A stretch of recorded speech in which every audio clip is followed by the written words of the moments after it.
자, 허생전 볼게요. 이거 지학사 교과서에 있는 지문으로 일단은 강의를 하는데, 좀 이따 이제 지문을 읽어보면 나오겠지만 중간에 이게 중약이 이만큼 들어가 있어. 근데 그 중약에서도 원래 허생전에 대한 내용이 좀 분석이 돼야 되거든. 그거는 그냥 중약 내용 가지고 간단하게만 할게. 원래는 중약 부분 지문까지 좀 다 들어와 있으면 좋은데, 어떤 지학사 교과서에는 그게 좀 빠져가지고. 자, 너희 프린트에는 이제 위에 건 없을 거야. 그냥 읽어보시면 돼요. 이 작품은 당시 조선사회의 모순을 풍자하고, 여기서 말하는 조선사회의 모순은 이제 크게 두 가지가 되는 거야. 첫 번째가 경제적 취약성. 듣기만 하세요, 그냥.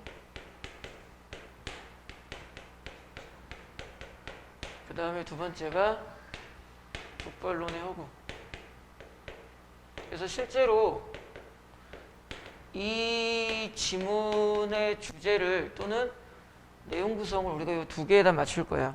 그러니까 허생이라는 인물이 조선 경제가 취약하다라는 것을 보여주기 위해서 어떤 사건이 나올 거고, 그 당시에 이제 북벌론, 우리가 이제 명나라가 망하고 청나라가 세워지지? 우리가 이제 아버지의 나라로 섬겼던 게 명나라였단 말이야.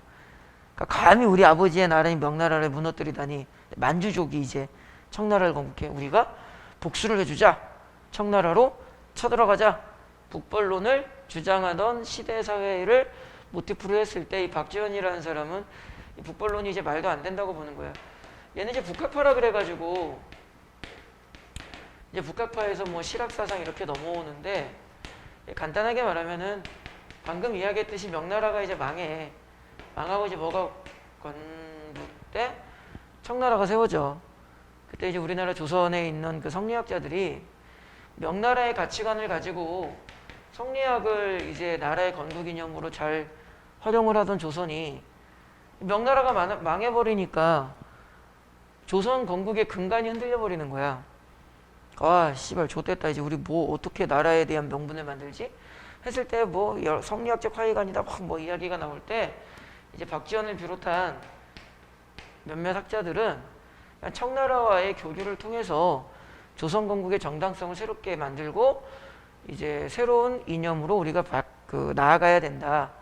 그러니까 청나라를 쳐들어갈 것이 아니라 뭐 이제 전략적인 교류를 해야 된다. 뭐 이런 이야기를 해. 그러니까 박지원 입장에서는 청나라 쳐들어가자는 북벌론이 이제 말이 안 되는 거죠. 실제로 나중에 북학파 학자들, 이제 청나라와의 교류를 주장했던 북학파 학자들이 청나라 사절단으로도 갑니다. 당연히 박지원도 사절단으로 가고, 거기에서 쓴 글이 있어. 우리 지난 시간에 배운 글 있지. 강 몇 번 건너는 거. 제목 뭐야? 이거 녹화되고 있어요. 효원구 2학년 권영채야. 수원시 권선구 권선동 신동아 대환아파트. 몇 동인지는 좀 이따 저 찾아봐야겠네. 오빠는 권영로. 나중에 유튜브 보는 애들한테는 꼭 얘기해 줘야겠다. 권영채라고 페북 사진 검색해봐. 겁나 예뻐. 아, 그 사진 내렸대. 일야구도학이라고 배웠지? 지난 시간에. 박지원 청나라 사절단 가서 쓴 거야. 자, 어찌됐든 이제 오늘은 허생전 배우는 거니까 조선사회의 모순을 풍자하고 이제 두 가지로 타겟을 잡아서 잘 기억하고 있으면 지문 읽을 때 좀 도움을 받을 거야. 근대의식을 고취한 실학문학의 대표작으로 손꼽힌다. 허생전 제목 옆에다가 요거 하나는 적어놓으세요. 실학사상. 뭐 실학사상이라는 걸 간단하게 말하면은 실제적인 삶에 도움이 되는 학문을 하자 이 말이야. 그러니까 좀 유교에서 좀 벗어나자 뭐 이런 메시지거든요. 그러니까는 이제 박지원 같은 경우는 양반들의 그 허위의식 같은 걸 되게 싫어해. 좀 이따 이제 지문에 그것도 나와. 원래 이제 경제적 요기에다가 양반의 허위의식도 우리가 찾을 수가 있어. 이게 되게 중요한 거야. 이 작품의 전체 내용을 우리는 여기에서 찾아낼 거야. 자, 실학문학의 대표적으로 손꼽히는 박지원의 소설이다. 허생이라는 인물을 통해 조선사회의 취약한 경제구조를 풍자하고 나오죠. 가난한 백성의 구제와 이용후생. 이 이용후생이라는 말은 똑같은 말로 여기다가 적을까? 실학사상에서 나오는 게 이용후생이야. 그러니까 실제적인 학문을 하자, 뭐 도움되는 학문을 하자 이런 거야. 그 다음에 다른 말로 경세치용이라고도 하고요. 한자 성어 외운다 생각하고 외워두시는 게 좋아요. 그 다음에 실사구시라고도 합니다. 참고로 실학사상은 그 당시에 이제 둘로 나뉘어요. 농업을 중시하면서 끌고 나가야 된다. 중요시 여긴다. 농업을. 중농주의 사상이 있고요. 농업보다는 상업 쪽으로 가야 된다. 그래서 중요시 여겨야 된다. 상업을. 중상주의가 있어. 박지원은 중상주의입니다. 참고로 동시대인지 아닌지는 선생님도 모르겠는데 고전문학 읽다가 실학사상 중에서 중농주의를 강조하는 학자가 뭐 이름은 들어봤을 거예요, 우리가. 그죠? 정약용, 뭐 비문학지문 읽다가도 종종 나오는 정약용이 이제 중농주의입니다. 이용후생의 실천을 강조하였다. 이와 함께 또 나오죠. 이제 북벌론의 허구성을 비판하면서 집권층의 무능력과 허례허심, 요거 말하는 겁니다. 그래서 이 세 개의 키워드, 경제적 취약, 북벌론의 허구성, 양반의 허위의식, 이 세 가지 키워드를 잘 기억해서 지문 내용을 맞춰주면 돼. 자, 그러면 이제 지문을 읽고 내용 정리를 해봅시다. 자, 허생전. 잠깐만, 칠판을 좀 지우고.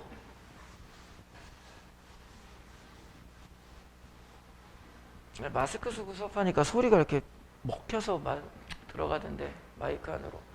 근데 어차피 니네 이거 복습 안 하잖아. 아, 복습할 거야? 어색해, 수작이. 뻥치지 마, 씨. 허생은 묵족골에 살았다. 그 당시에 이제 조선시대 때의 묵족골이 여기 뒤에 보시면은 곧장 남산 밑에 닿으면 이렇게 되어 있는데 그 남산 밑에 있었던 동네인데 그냥 간단하게 하면은 이 묵족골에 몰락한 양반들이 좀 모여 살았대요. 그래서 화면 좀 내려서 필기해야겠다. 허생은 묵족골에 살았다. 요 문장이 허생이 몰락한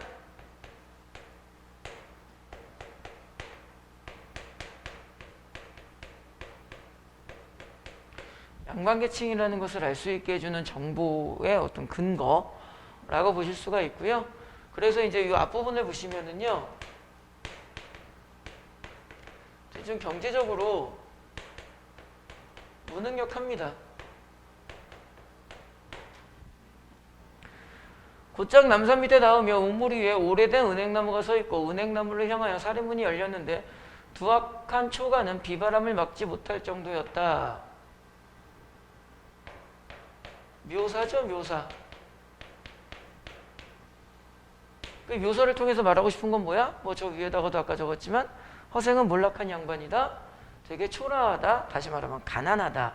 그래서 그 뒷문장을 보시면 허생은 글 읽기만 좋아하고, 이게 이제 뭐가 되는 거야? 방금 적었는데 또 적을게요. 그냥 경제적 무능력이야.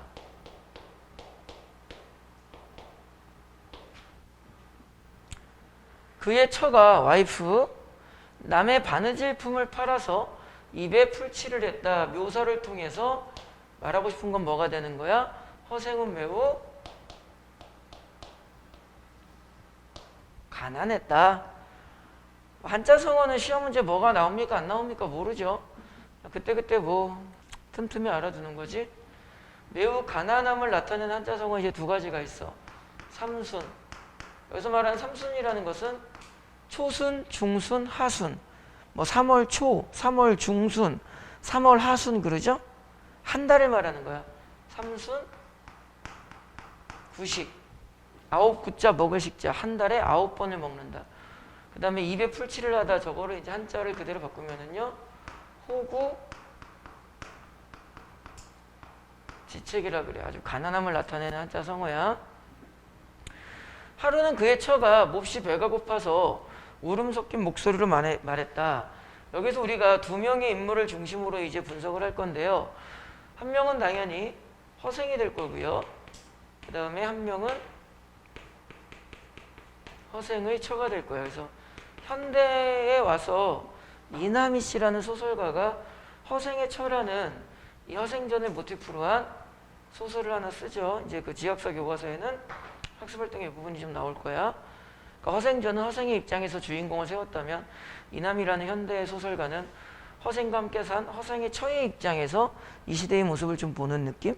뭐 여성의 인권이라든가 뭐 이런 거를 중심으로 약간 패러디한 작품 느낌? 그런 작품이 하나 더 있어.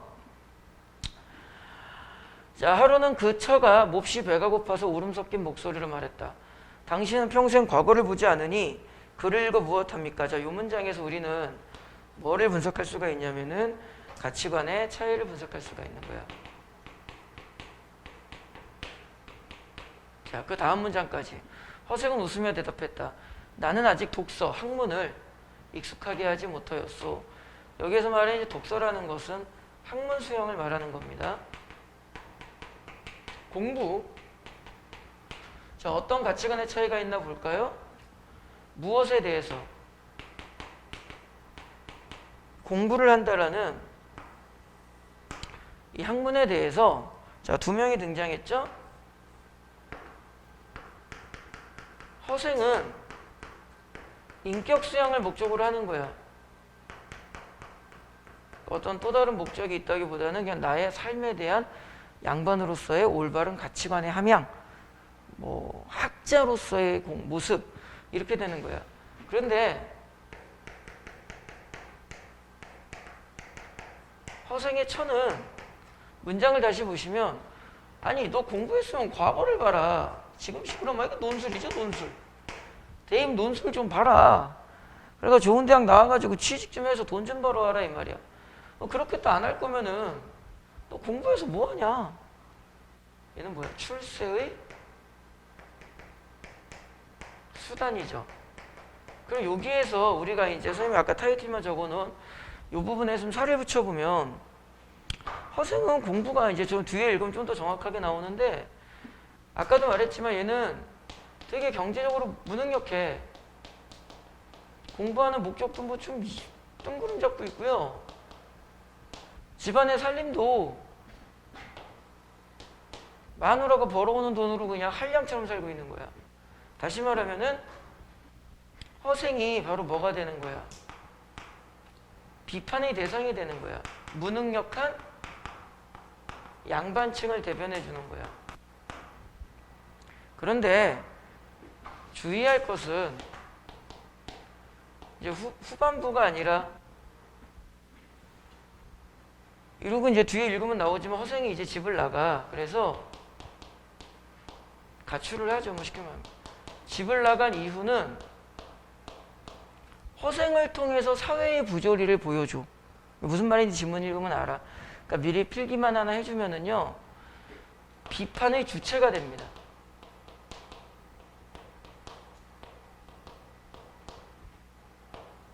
이제 뒷지문 읽으면 이게 무슨 말인지 알아요. 그러니까 일단 앞부분에서는 허생이 비판의 대상이 된다는 점 기억을 해. 그러면 여기서 지금 누가 허생의 처가 누구를 비판하는 거야? 허생을 비판하는 거지. 세상 그따위로 살지 말라고 이 무능력한 남편아 막 이러고 있는 거야. 그럼 허생의 처가 뭐가 돼? 비판의 주체가 되는 거야. 다시 말하면은 허생의 처가 앞부분에서는 작가의식을 대변해 주는 거지. 그러면 집을 나간 이유는 비판의 주체가 아까 누가 된다 그랬어? 허생이 된다 그랬죠. 그죠? 그러니까는 화면에 잘리니까 위로 쓸게. 얘가 작가의식을 대변해 주는 거야. 공부를 하실 때 어떻게 하셔야 돼? 실수하지 마시고 앞부분, 전반부 지금 읽고 있는 이 앞부분에서는 허생의 처가 작가의식을 대변해 주는 거라면 이제 본격적으로 이야기가 시작되는 시점에서는 허생이 작가의식을 대변해 준다라고 기억을 하시면 돼. 화면에 여기 대변이라는 글자가 잘렸네.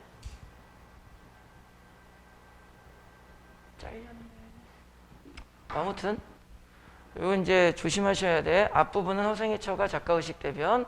이제 뒷부분으로 넘어가면서는 허생이 작가의식 대변. 허생은 앞부분에서는 경제적 무능력 비판의 대상. 헷갈리시면 안 돼요. 자, 질문 쪽으로 좀 돌아올게요. 아무튼 이쪽으로 다시 돌아오면은 학문에 대해서 가치관의 차이가 생기는 거야. 무능력한 허생을 보여주는 거죠. 그 허생이 뭐라 그래? 나는 아직 독서를 익숙지 못하였소. 아직 인격이 덜 됐소. 그러니까 그건 장인밭이 대장장이 같은 거 기술 배워라. 그러면은 장인밭이 기술직이라도 못하시나요? 그러니까 이번엔 또 뭐라 그래? 장인밭이 일은 배우지도 못했소. 사농공상. 그러니까 농사는 땅 없어서 어차피 선비로서 너는 무능력하고, 농사는 어차피 보안이 너 지어본 적도 없고 땅도 없고, 그러니까 대장장이 기술직이라도 해봐라. 못한대. 그럼 마지막 남은 게 뭐야? 장사. 그럼 나가서 장사라도 해라. 돈 없어요. 미천이 없는 걸 어떻게 하겠어? 그러니까 아까 뭐 칠판에 썼다가 지웠지만 전체적으로 허생이 무능력함을 보여주고 있는 거야. 그러니까 이제 와이프 마누라 빡친 거지. 왈칵 성을 내며 소리쳤다. 밤낮으로 글을 읽더니 기껏 어떻게 하겠어 소리만 배웠단 말씀이요. 장인바치도 못한다 그러고 장사라도 못하면 도둑질이라도 못해오겠냐? 그래서 간혹가다 이제 여기에서 이제 굳이 해설을 하나 붙이면은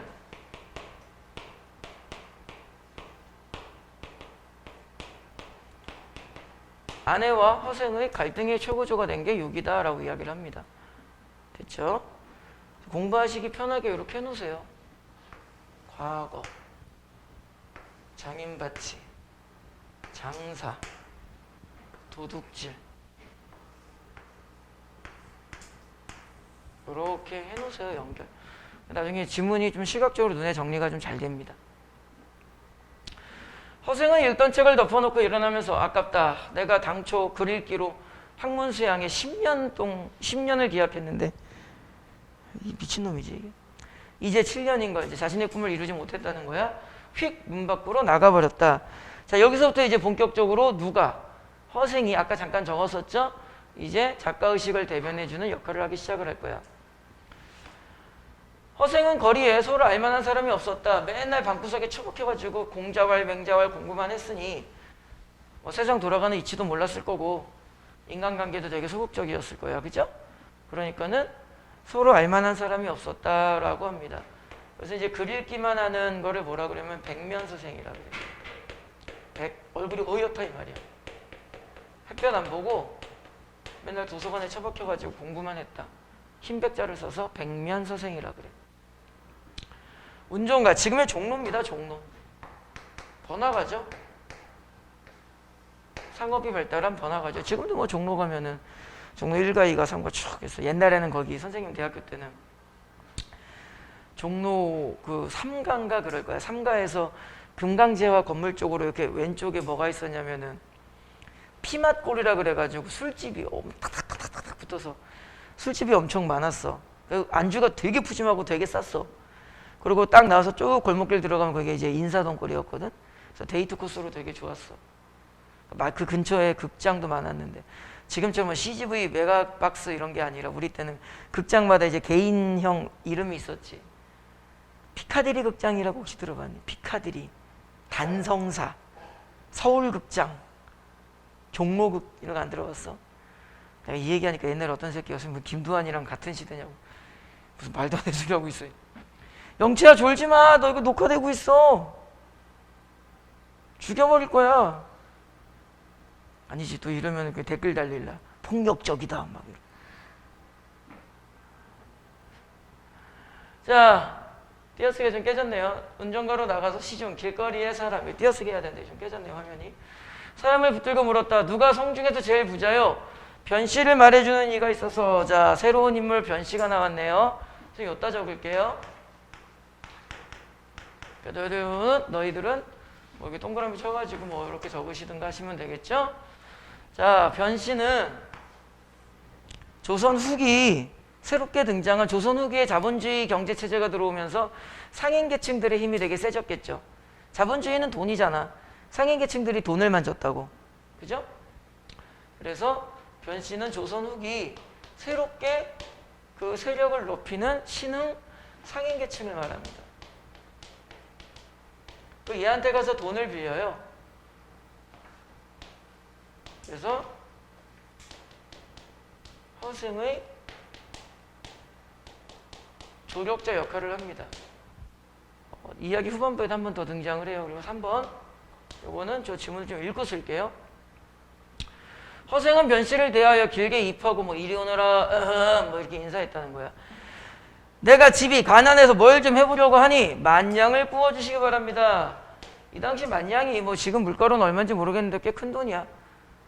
한 1억, 10억 뭐 이렇게 생각하시면 될 것 같아요. 우리끼리 하는 건데 뭐 대충 정해. 한 10억 이렇게 적어. 적지 마세요 이런 거. 변씨는 콜! 어우 후끈해 그지? 영채야 나 100만 원만. 속으로 뭐라 그래. 비용신 지랄하고 자빠져 내려고. 되게 큰 돈인데 훅 주는 거야. 둘 중에 하나겠지. 이제 돈이 너무 많아가지고 주체할 수 없는 새끼든가 아니면은 되게 성격이 와일드한 거겠지. 그지? 이런 친구를 사귀어야 됩니다. 하고 당장 만냥을 내주었다. 허생은 감사하다는 인사도 없이 되게 당당함입니다. 이게 이 당당함이라고 보통 이렇게 가르치긴 하는데 싸가지 없는 거지. 이게 당당한 거냐. 변씨의 집안 자제와 손들이 그 집의 가족들이 요 내용만 쳐놓을게요. 허생을 보니 거지였다. 실띠에 술이 빠져 너덜너덜하고. 여기서부터 좀 묶어볼까 잠깐만. 갓신의 뒷굽이 자빠졌으며 쭈그러진 갓에 허름한 도포를 걸치고 코에서 맑은 물이 흘렀다. 여기까지야. 무슨 묘사라 그래? 외양묘사라고 하죠. 그 다음에 한자성어에 하나 더 적을까요? 초라함을 나타내는 거죠. 아주 초라하다는 거는 딱 봐도 알 수 있겠죠. 초라한 외양을 나타낼 때 피에 포파립이라 그래. 피에 포파립이라고 합니다. 모두 어리둥절해서 물었어. 저희 허생 알아요? 그러니까 뭐라 그래?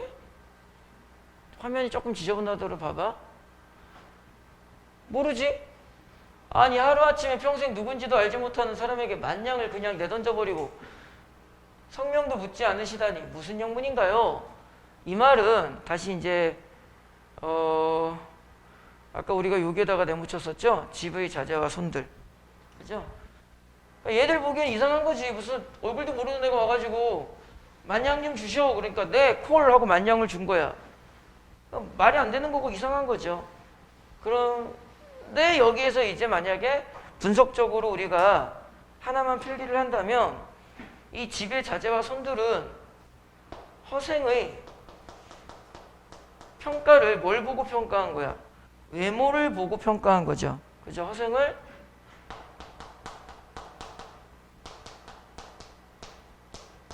겉모습으로 평가한 거야.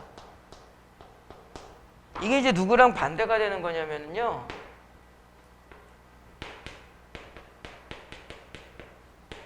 변씨랑 반대가 되는 거야.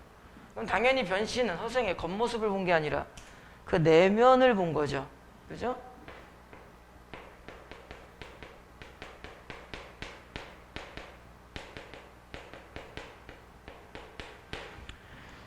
자, 여기까지만 필기를 적어놓고 화면을 좀 올릴게요. 아니 하루아침에 평생 누군지도 모르는 사람에게 만냥을 그냥 내던져버리고 성명도 묻지 않으시다니 대체 무슨 영문인가요? 변씨는 말하는 것이었다. 이건 너희들이 할 바 아니다.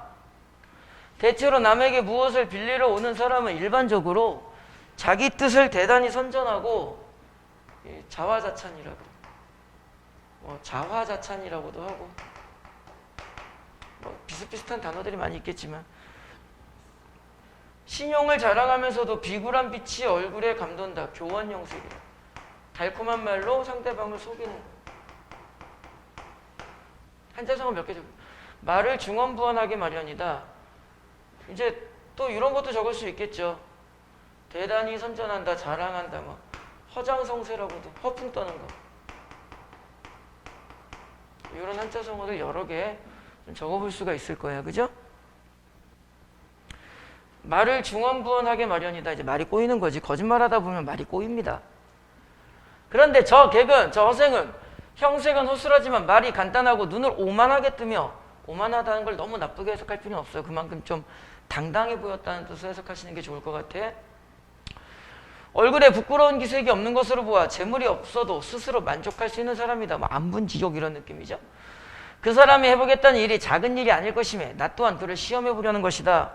나 또한 그를, 누구를, 허생을 시험해 보려는 것이다. 이게 뭐가 되는 거야? 돈을 빌려준 이유가 되는 거지. 아, 이 사람은 일반적인 사람이 아니야.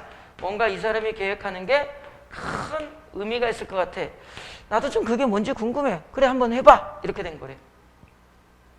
안 주면 모르되 이왕 줄 바에야 이름 같은 거 물어서 무엇하겠느냐. 그러니까 뭐 되게 부자인 거죠. 그래서 여기에다가 선생님이 3번은 이제 뭐라고 쓸 거야? 겁나 부자 이렇게 쓰지 않고 그만큼 뭐야? 아주 대범함, 비범함, 호탕함, 사람 보는 안목이 있는 거죠. 자, 요거는 누구랑도 마찬가지라고 보는 거야? 허생과 동일하다고 보는 거야. 됐죠? 영채야 졸지 마. 녹화되고 있다니까.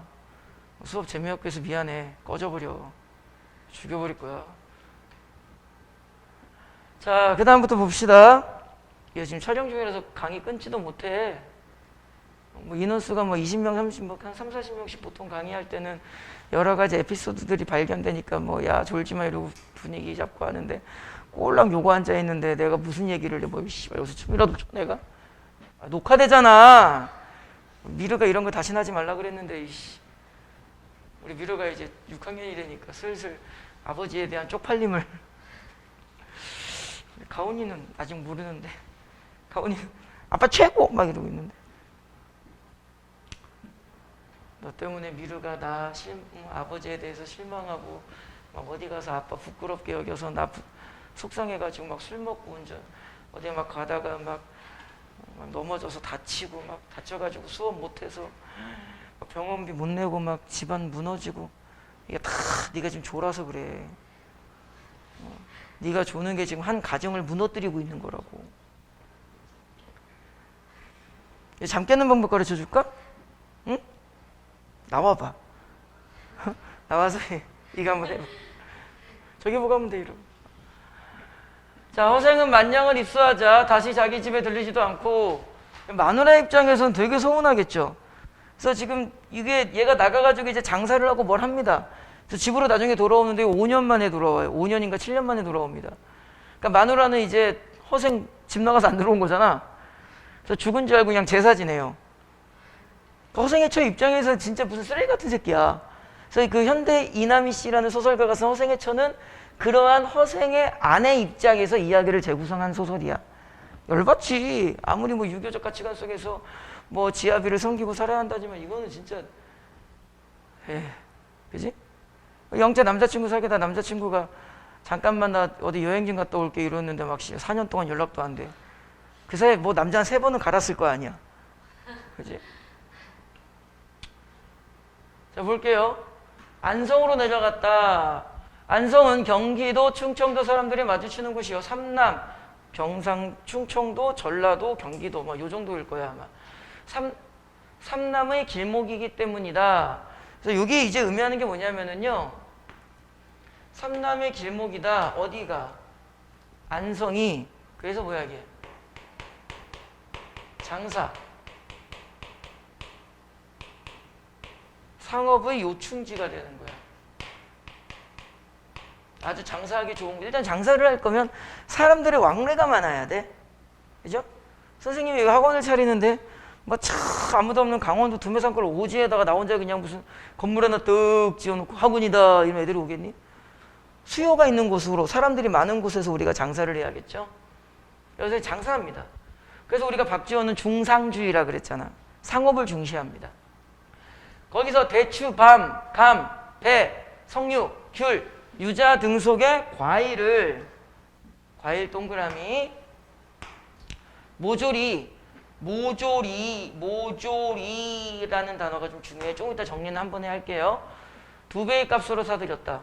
그러니까 1,000원짜리 2,000 주고 다 산 거야. 그럼 장사꾼들은 얼씨구나 좋다 이러고 다 팔아버렸겠지. 허생이 과일을 몽땅 쓸었기 때문에 온 나라가 잔치나 제사를 못 지낼 형편에 이르렀다. 얼마 안 가서 허생에게 2배의 값으로 과일을 팔았던 상인들이 도리어 10배의 값을 주고 사가게 되었다. 상인들 입장에서는 2배 주고 팔아가지고 아이씨 개이득 이랬는데 나중에는 지네가 팔 물건이 없으니까 10배 주고 사오는 거야. 그죠? 이제 굳이 따지면은 상인들 입장에서는 조그만한 욕심 부리다가 더 큰 손실을 본 거죠? 그죠? 소탐대실이라고 합니다.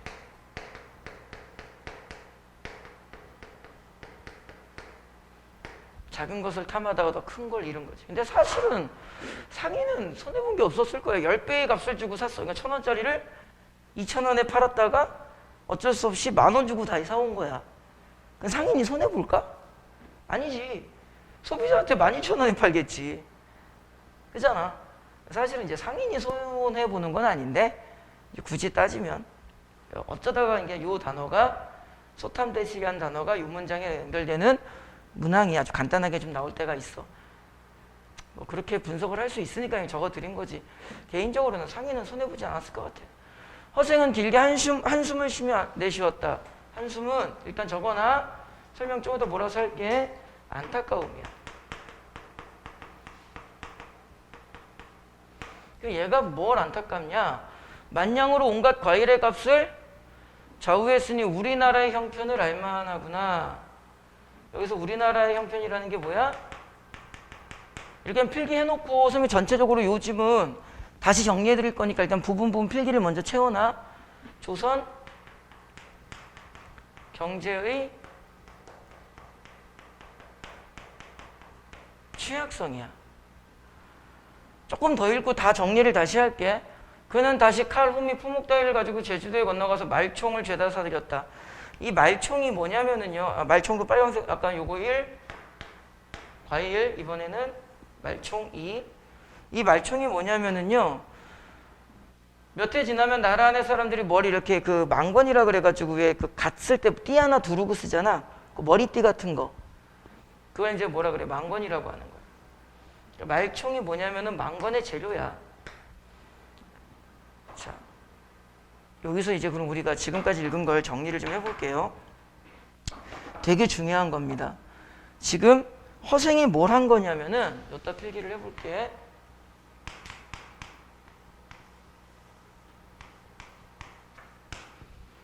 매점매석을 한 거야. 매점매석이 뭔지는 알죠? 자기가 다 사재기 하는 거야. 자기가 다 가져버리는 거야. 그러니까 공급책이 나밖에 없어. 그러니까 내 맘대로 가격을 부풀려서 팔아버릴 수도 있겠죠. 약간 독과점 같은 형태가 되는 거야.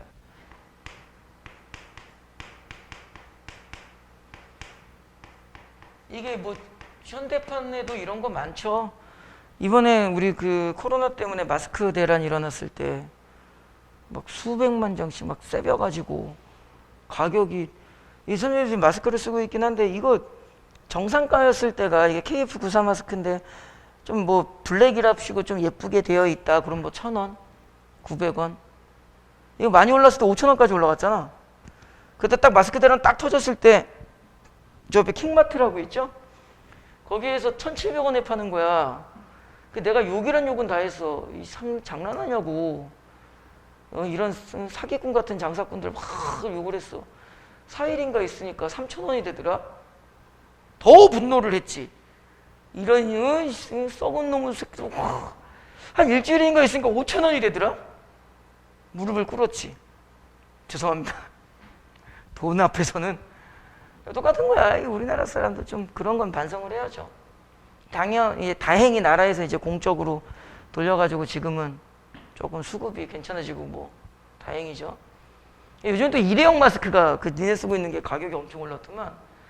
우리 사람이 느헤랑이라는 무슨 상표 마스크를 50맹가를 3만 원인가 주고 샀었거든? 한 달쯤 전에. 그래서 내가 뭐 이렇게 비싸게 주고 사냐고 막 뭐라 그랬어. 지금 10만 원이야. 일회용 마스크가 더 비쌉니다. 여름이니까 이제 더우니까 또 뭐 중국인가 뭐 미국인가 어디서 체육 시간에 애가 마스크 쓰고 뛰다가 죽었다며. 아니 삼가 고인의 명복을 빌긴 하는데 죽을 것 같으면 벗어야지. 이거 죽을 것 같은데 이러고 있는 거 아니야. 그 좀 마음이 좀 아파. 얼마나 이게 아무튼 빨리 뭐 코로나가 요즘에 코로나 맥주 판매량이 급감해 때문에 이름부터 재수 없다고. 참. 우리 이태원 클럽분 어떻게 잘 지내시나 모르겠네요. 자, 봅시다. 매점 매석을 한 거야. 싹 다 산 거야. 근데 얘가 이제 뭘 샀냐면은요, 두 가지를 샀어요. 첫 번째가 과일을 샀어요. 자, 이게 과일이 다 사가지고 사람들이 잔치나 제사를 못 지낸대요.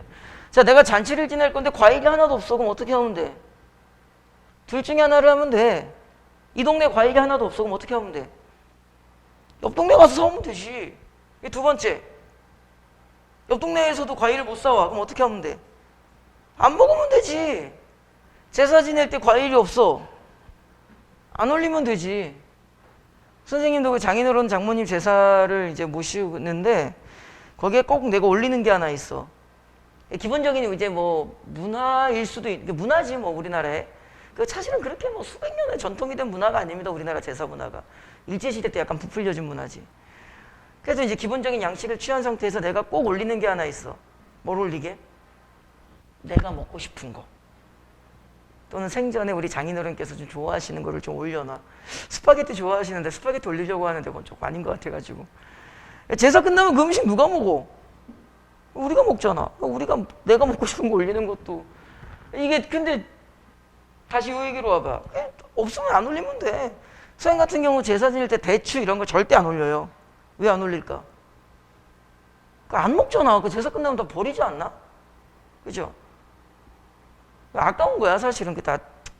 아무튼 근데 이 사람들은 제사를 못 지낸대. 과일이 없다고. 그만큼 뭐야? 격식과 형식에 얽매인 거야. 자, 두 번째가 말총을 다 샀어. 그러니까 머리를 묶어야 되는 두건을 요거 망건을 이제 못 만들어. 어느 날 영채가 이제 학원에 오는데 머리 이게 끈이 없어. 어떻게 하면 돼? 그냥 섹시하게 이러고 오면 되잖아. 하지 마. 안 섹시해. 아니 이거 못 묶는다고. 어떡해. 우리 못 나가. 이러고 있는 거야. 형식, 유교적 형식이 얽매인 거죠. 그래서 왜 하필이면은 매점 매석에서 과일과 말총을 그 항목으로 정했느냐? 바로 박지원의 어떤 가치관이 하나 녹아 들어갔다고 보는 거지. 그 당시 조선시대 사람들이, 양반들이 형식이 얽매여 있다는 거야. 그래서 양반의 형식에 얽매이는 이제 허위의식이라고 합니다. 양반의 허위의식을 비판한다. 이 문장 중요 키워드니까 하나 잘 기억을 하셔야 되고요. 그 다음에 선생님이 아까 뭐라 그랬냐면 내가 어떤 놈이 매점 매석을 다 해가지고 내가 과일을 못 사면 옆 동네 가서 사오면 돼. 근데 이 당시 조선시대에는 그렇게 교통이나 유통구조가 지금처럼 뭐 쿠팡, 로켓 배송 이런 게 있어? 없죠. 그러니까 저 바닷가에 가면 새우젓이 차고 넘쳐가지고 길가에 버리는데 한양은 새우젓이 금값이야. 그 시대는. 유통이 안 되니까. 그래서 이 매점 매석을 통해서 말하고 싶은 게 뭐야? 그만큼. 화면이 조금 잘릴 것 같으니까 선생님 밑으로 쓸게요. 매점 매석을 통해서 말하고 싶은 게 뭐야? 아까도 적었지만 다시 적을게. 그만큼 조선 경제의 취약성을 나타내는 거야. 다른 말로 이제 원시적인 아주 그냥 발전이 안 된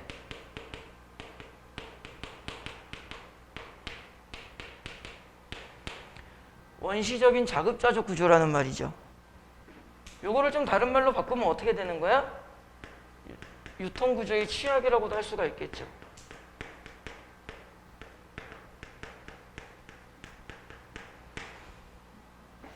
됐죠? 그런데 이제 이 앞부분에는 안 나오는데 저 뒷부분에 가면 나와요. 이 매점매석하면 될까 안 될까? 안 되죠. 그래서 허생은 이제 우리 교과서에 있는 중략 부분으로 지문이 안 나오는데 절대로 이제 나중에 변씨를 다시 만나서 변씨가 물어봐. 야, 너 돈 어떻게 이렇게 많이 벌었냐? 그래서 내가 이렇게 돈을 많이 벌었어 라고 이야기를 해. 그러면서 뭐라고 이야기하냐면 절대로 이 방법을 쓰면 안 돼 라고 이야기를 해. 그것도 좀 같이 기억을 하세요. 허생은 매점매석의 이 경제행위를 되게 경계합니다. 이 매점매석을 했다가는 나라가 망한다고, 썩는다고, 무너진다고 경계를 합니다. 우리 지문에서는 못 찾지만 저 나중에는 원래 나와요. 요 내용이. 됐지? 그러니까 우리가 이제 요 부분도 이해가 된 거죠. 한숨을 내쉬었다. 허생은 참으로 안타까움을 느낀 거예요. 무엇에 대해서? 조선경제의 취약성에 대해서. 됐죠? 저렇게 정리를 하면 될 것 같습니다. 자, 그 다음에 여기 이제 중략 부분 줄거리라고 되어 있는데 원래 이 중략 부분 줄거리도 좀 정보가 많아요. 근데 일단은 우리가 지금 이 지문을 지학사 교재를 이제 기본으로 강의를 하니까 나중에 기회가 있겠죠? 그 전문 나온 거 가지고 또 한번 강의를 할 수 있으면 그때 또 할게요. 일단은 오늘은 지학사 교재 가지고 하니까 여기에 좀 맞추면은요. 이후 허생은 도적의 소굴로 찾아가 그 당시에 좀 설명을 좀 붙여줄게. 원래 이제 지문을 읽으면서 해야 되는데 지문이 없어가지고 그 당시에 우리나라 이제 백성들이 도둑대가 많이 된 거야. 왜? 농사짓고 살만한 경제적인 구조가 활성화가 되지 않은 거야. 그죠? 그 사람들이 이제 다 도둑대가 돼버리는 거야.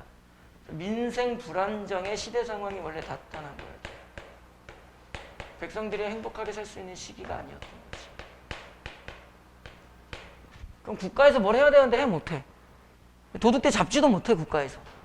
그래서 집권층의 무능. 다시 한번 말씀드리지만 원래 지문을 읽으면서 하는 게 더 좋아요. 근데 지문이 없으니까 이렇게 좀 포인트만 좀 적어봅시다. 미리 보아둔 빈섬으로 어떤 저기 전라도 어디 뭐 그냥 저 빈섬에 가서 이 도둑대들을 자기가 다 데리고 가. 다 데리고 가서 빈섬에서 자기가 이상국, 자기가 원하는 나라를 한번 건설해봐. 빈섬은 되게 중요한 겁니다. 얘는 원래 중요해요. 이상국 건설 시도를 합니다. 그런데 절반의 성공을 해요. 자기가 원하는 것을 다 못합니다. 그건 좀 이따 적을게요. 왜 그러냐면은 여기 적을까? 여기다 미리? 이 빈섬은 한계가 있었던 거야. 어떤 한계가 있어? 두 가지 한계가 있었던 거지. 사람들의 덕이 너무 얇은 거야. 근데 지문을 읽으면 이해가 돼요. 근데 지문이 없어가지고. 그 다음에 두 번째가 섬이 너무 좁아.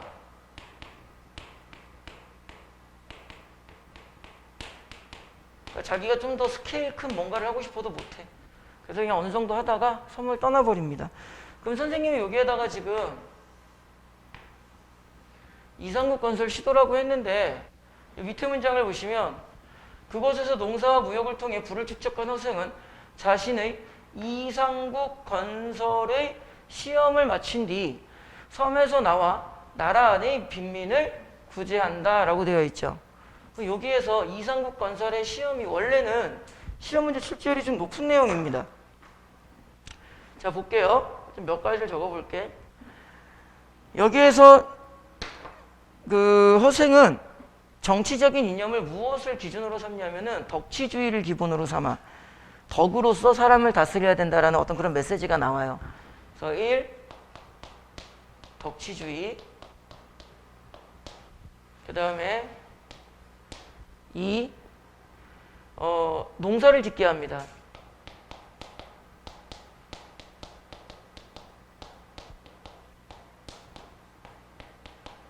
자급자족적 농경사회. 3. 농사를 짓고 이제 자신들이 먹을 거를 챙겨놓은 다음에 남은 농사가 있겠지. 남은 농산물이. 그거를 장기도라는 섬에 가서 팔아요. 그 장기도라는 섬은 일본과 베트남 쪽에 속해 있는 섬이야. 뭘 한 거야? 해외 무역 시도.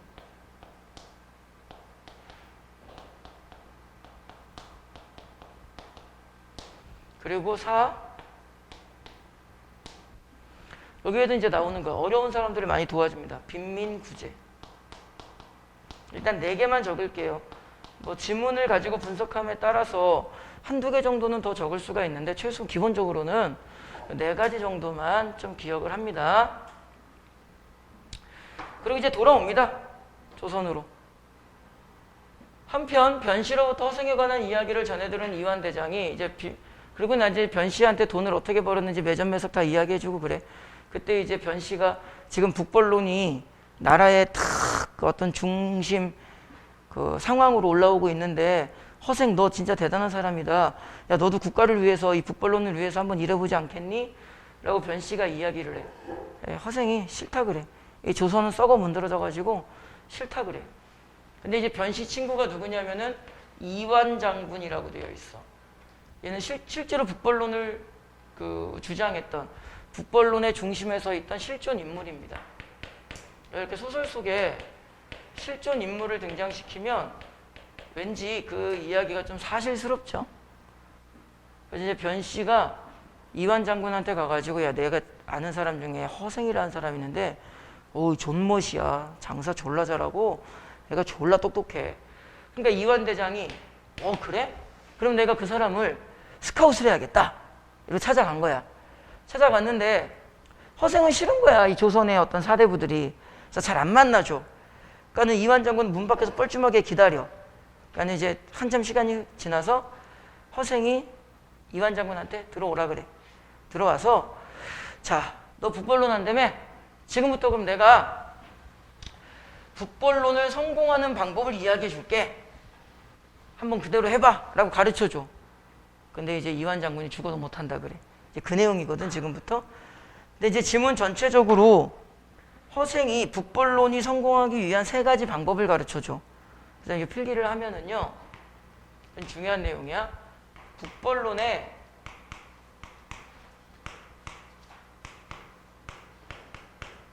시사 3책이라 그래요. 그냥 간단하게 말하면 북벌론이 성공할 수 있는 3가지 방법을 가르쳐 줍니다. 지금부터 우린 이 내용을 정리할 거야. 자, 3가지라 그랬어, 그죠? 아이고, 잠깐만. 1, 2, 3. 자, 봅시다. 이 대장이 방에 들어와도 허생은 자리에서 일어서지도 않았다. 그냥 조선 사대부 주권층에 대한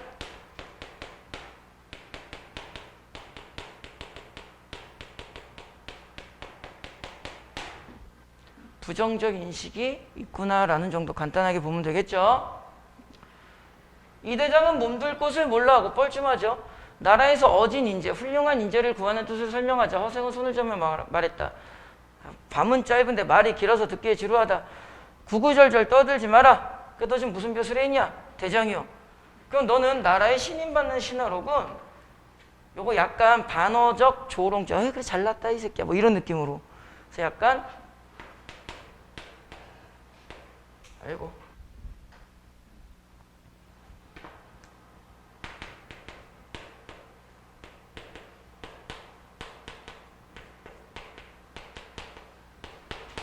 조롱의 의미, 약간 반어적인 느낌으로 해석을 할 수 있다라고 분석하시는 분도 계십니다. 뭐 저 분석이 올바르냐 잘못됐냐는 뭐 내가 판단할 문제는 아닌 것 같고 저런 분석도 가능해. 내가 와룡 선생 같은 이를 자 와룡 선생 같은 이는 누구 말하는 거야? 누라자 드라곤 용자야. 이거 삼국지에 누굴 말하는 거야? 제갈공명 말하는 거야.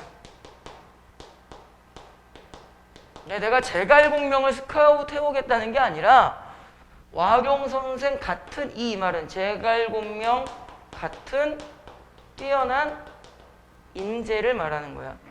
천거하겠으니 소개해 줄 테니까 네가 임금님의 아래에서 삼고초려 왜 유비가 제갈공명 찾아갔을 때 했었던 거 알죠 이거는?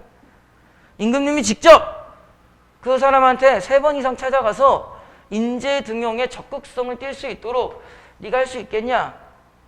임금이 하겠냐? 지금이 곧 국가다 이러고 있는데 하겠냐? 이 대장은 고개를 숙이고 한참 생각하더니 어려워요. 그거 말고 두 번째 방법은 없나요? 그러니까는 뭐라 그러냐면은 나는 원래 제 일하는 것은 모른다 이렇게 얘기를 해. 그거 말고는 몰라 이 새끼야 이거야. 자 여기 잠깐만 정리해 볼게. 첫 번째 북벌론을 너희들이 성공하기 위해서 제일 먼저 해야 되는 게 뭐야? 인재 등용이야.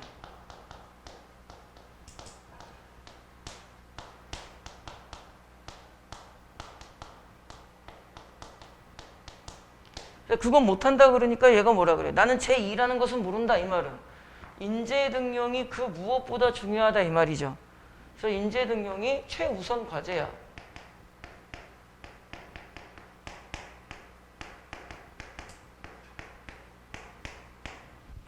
근데 하겠대 못하겠대? 못하겠대. 그만큼 이야기하고자 하는 바는 뭐야? 결국에 인재 등용의 조선사회에 못한다 그러잖아. 그죠? 인재 등용의 모순을 비판하는 거야 결국엔. 그래서 나는 제 일하는 것은 모른다. 근데 막 쪼르는 거야. 이 대장의 간청을 못 이겨. 뭐 이렇게 치고. 이 대장의 간청을 못 이겨 말을 이었다. 명나라 장조, 이 북벌론을 아까 선생님이 잠깐 말씀드렸듯이 명나라가 무너진 거야. 청나라 때문에. 그래서 우리가 그 명나라에 복수를 해주자. 청나라를 쳐들어가자. 이게 북벌론의 명분이었어. 그걸 잘 기억하고 있어봐. 명나라 장졸들이 조선은 옛 은혜가 있다고 해요. 병자호란때, 임진왜란때 막 도와줬으니까. 그 자손들이 이제 청나라가 들어와서 명나라가 망한 거야. 그러니까 명나라의 그 자손들이 도망온 거야. 어디로? 조선으로. 우리나라로 망명이 와서 정처 없이 떠들고 있으니 이때 참고로 하나만 알아두세요. 그 당시 북벌론의 명분이 뭐였냐면은요. 뭐 전쟁을 할 때 뭐 명분이 있어야 될 거 아니야. 그 명분이 뭐였냐면 친명. 우리는 명나라랑 친하고 배청, 청나라가 싫어. 우리 아버지의 나라인 명나라를 무너뜨리다니 복수할 거야. 친명 배청이야.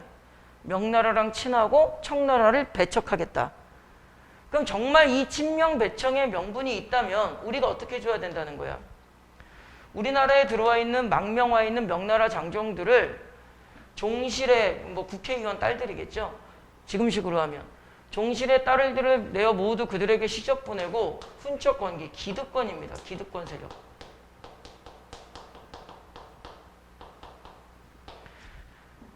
기득권 세력의 집을 빼앗아서 그들에게, 누구에게? 그 명나라 자손들에게 나누어 주게 할 수 있겠느냐? 이 말은 북벌론의 명분처럼 뭔가 액션을 취해라 이 말이야.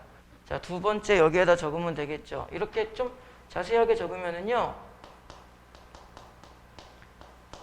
명나라 후손을 종실의 딸과 혼인시키고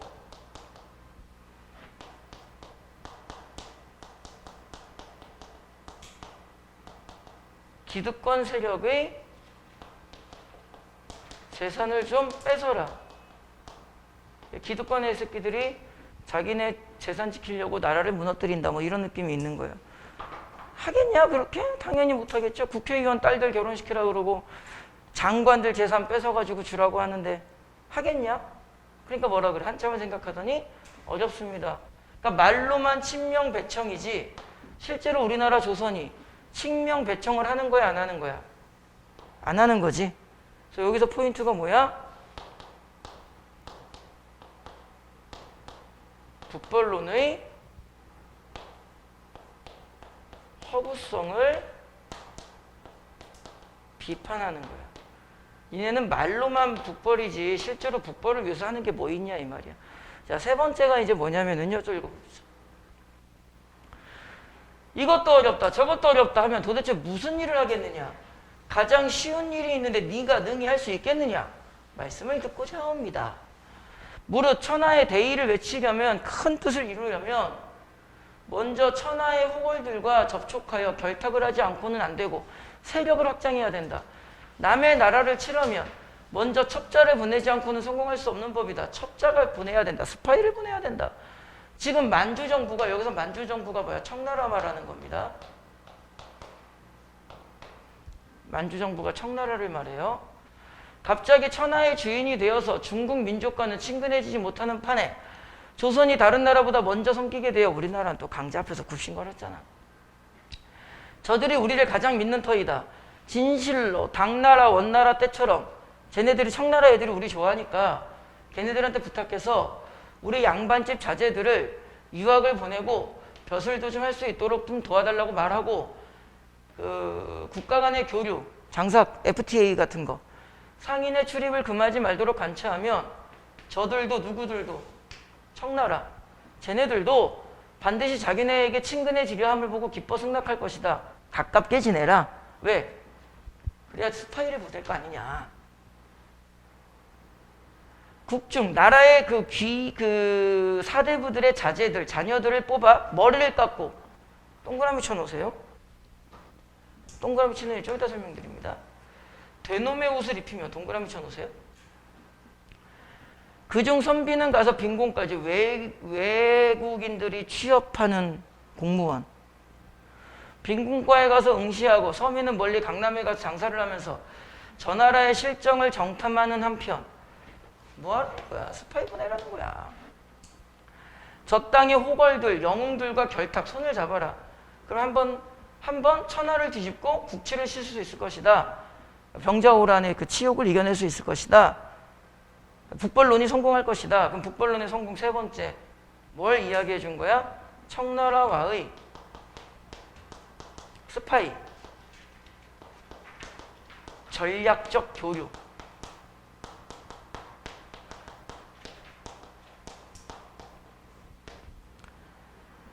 당연히 못한다 그러죠. 그리고 되게 좀 의미 있는 겁니다.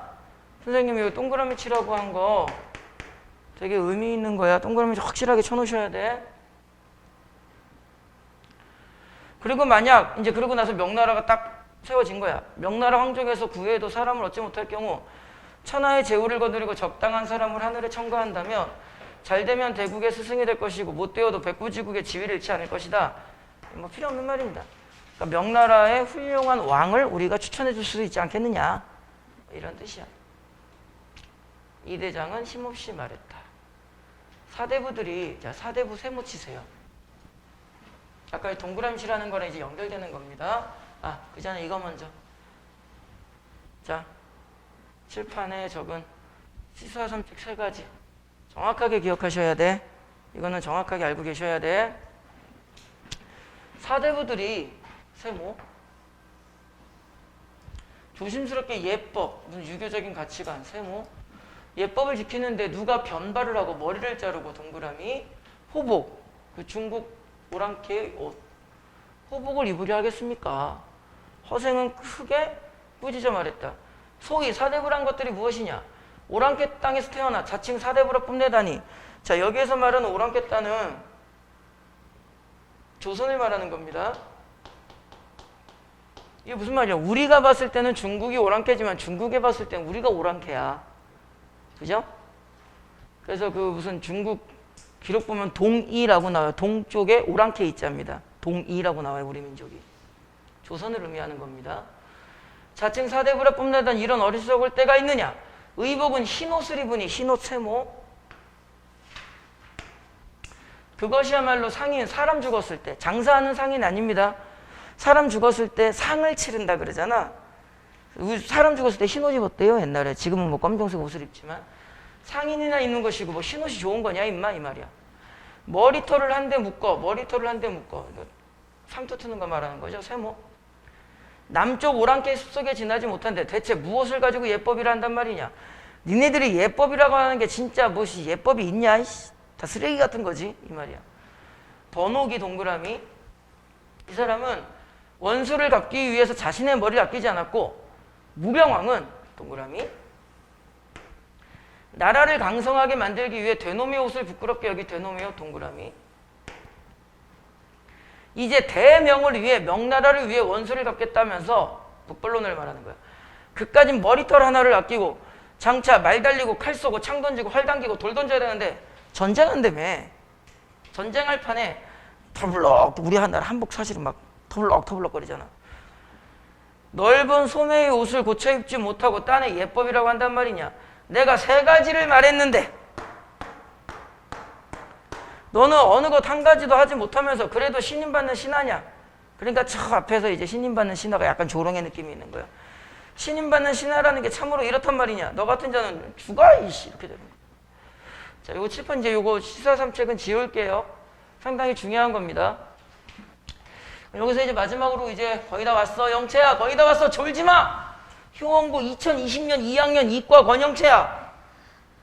이 지역은 수원입니다. 권선구 권선동. 대원신동 아파트. 푸사 검색하세요. 푸사 뭐라고 검색해야 돼? 다시 올려. 사진 내렸어? 그거 예쁜 사진? 다시 올려. 혹시 알아? 이거 유튜브에 올리면은 전국의 수많은 무려 내 채널 구독자가 28명인데. 올려. 어제 만나서 실망하기 전에 일단 사람에게 뭔가 꿈과 희망과 설렘을 줘야지. 그지? 어떤 뭐 원판 불변의 법 지금 만나서 확인하는 거니까. 지금 나도 마스크 쓰니까 누군가는 내 영상 보면서 저 사람 어떻게 생겼을까 얼마나 궁금할 거 아니야. 보는 순간 아우 씨발 구독 취소 빡 누르고요. 자, 혹시 알아 진짜? 전국에 어떤 학생이 필요해서 이 강의를 딱 들었는데 궁금해서 페북에다가 권영채를 검색했어. 근데 그 사진 있잖아. 우리가 알고 있는 그 예쁜 사진.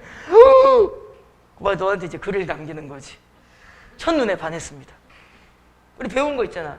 즐거운 편지. 내 그대를 생각하면 항상 그대가 있는 곳에서 해가 지고 바람이 부는 것처럼 사소한 일일지 모르나. 너가 이제 너무 마음에 드는 거야. 영채가 딱 만났는데 막 키가 1m 85에 막 존잘해 막 뚜시뚜시 막 근육 있고 막 칼매너 빡 결혼할 줄 몰라. 그치? 올릴 거야. 안 올릴 생각이었는데 재밌어졌어. 올릴 거야. 자, 효원고 수원에 있습니다. 2학년. 너 이과지? 뭘 몰라. 나는 알아. 권영채. 완전히 그 실명 다 올리면 안 되니까 이렇게 올리자. 말로 다 했는데. 야, 보통 남자 잘생기면 존잘, 존멋 이러잖아. 여자 예쁘면 뭐야? 아.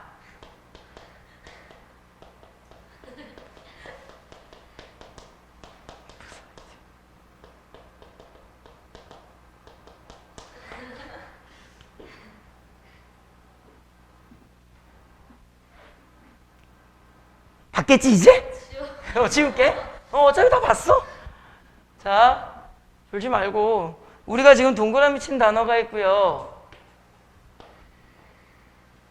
세모 친 단어가 있죠. 이 동그라미 친 단어가 뭐야? 이렇게 해야 된다는 거지. 그러니까 얘가 뭘 나타내는 거야? 실학을 나타내는 거고 실리를 나타내는 거야. 그런데 세모 친 건 뭐야? 예법.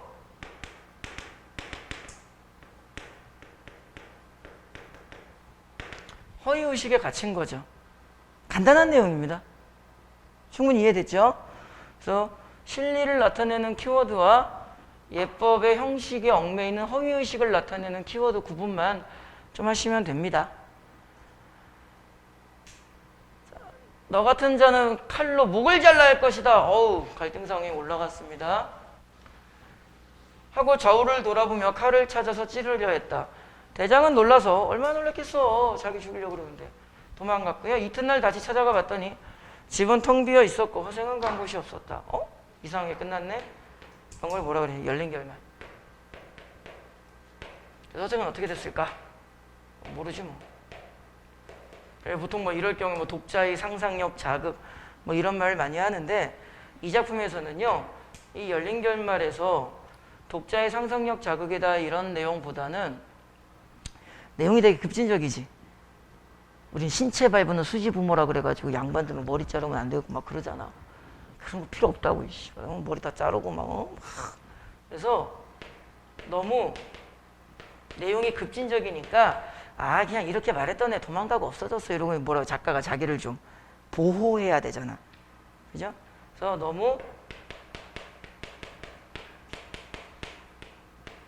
급진적인 내용에 대한 일종의 뭐 방어막적인 열린 결말이라고 좀 이해를 하면 돼요. 너무 급진적인 내용이니까 저런 식으로 좀 애매하게 끝내야 뭐가 좀 작가도 좀 살아야지. 됐죠? 까지 해서 허생전의 일반적인 지문 정리를 마쳤고요. 변형 문제는 관련 문제는 나중에 다시 줄게. 자, 여기까지 합니다.